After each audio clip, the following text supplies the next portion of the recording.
પૂર્વ કચ્છ પોલીસ દ્વારા police headquarter શિણાઈ ખાતે આરોપીઓના ઇન્ટ્રોગેશનનું આયોજન કરાયું હતું, જેમાં આરોપીઓને ગુનાહિત પ્રવૃત્તિઓથી દૂર રાખવા પોલીસે પહેલ કરી છે। પોલીસ વડા સાગર બાગમાની અધ્યક્ષતામાં લૂંટ, ધાડ, ચીલ ઝડપ, ખૂનની કોશિશના આરોપીઓનું ઇન્ટ્રોગેશન કરવામાં આવ્યું હતું। આ સંદર્ભે તમામ આરોપીઓના રેકર્ડ પોલીસ મથકોમાં હાથ પર રહે તે હેતુથી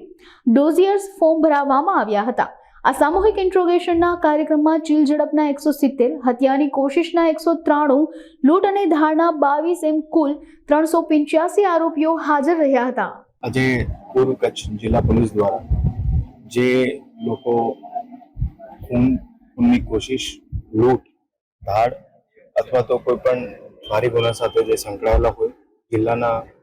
છેલ્લા 5 વર્ષ દરમિયાનમાં એ બધા એવા જે ક્રાઇમ હિસ્ટ્રીના લોકો એમને દરેક પોલીસ સ્ટેશનમાંથી જે છે અહીંયા જિલ્લા પોલીસના હેડક્વાર્ટર ખાતે બધાને ઇન્ટ્રોગેશન માટે અને એ લોકોનો લેટેસ્ટ જે કામગીરી છે એમના માટે બધાને આજે અહીંયા બોલાવવામાં આવ્યા હતા, જેમાં પોલીસ તરફથી બધાને સમજ પણ કરવામાં આવી છે કે જે લોકો સંકળાયેલા હોય એવી કોઈ ફરીથી પ્રવૃત્તિ નહીં કરે અને એ લોકોનો કોઈ એવી પ્રવૃત્તિ નહીં હોય તો એમના પરિવાર માટે પણ સારું રહે। અને એની સાથે સાથે એ લોકોને એવી પણ તાકીદ કરવામાં આવી કે વારંવાર અગર કોઈ ગુના કરતા હોય અથવા તો કોઈ પણ સંગઠિત ગુના પણ કોઈ આચરતા હોય તો એ લોકો વિરુદ્ધ પણ જે છે કાયદાકીય પ્રમાણે જે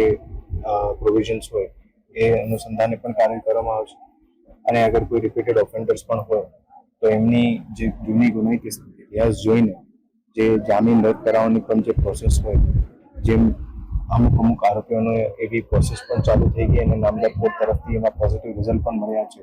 એ પ્રમાણે બીજા આરોપીઓને પણ જે છે આવી વસ્તુ પોલીસ દ્વારા ચાલુ કરવામાં આવશે।